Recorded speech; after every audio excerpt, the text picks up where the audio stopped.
பழனிமலை முருகனுக்கு பண்டாரம் தேடி வரும் ஆண்டி முகம் காண வரும் ஆவினங்குடி தேடி வரும் கால்நடையா வந்த காவடி இது தேடுவது கந்தன் காலடி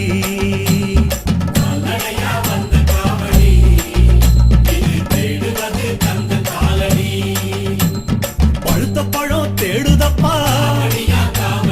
பாலதண்ட பாணி கேட்ட நல்ல முத்து வேலனுக்கு ஞான பழம் கேட்டு வரும்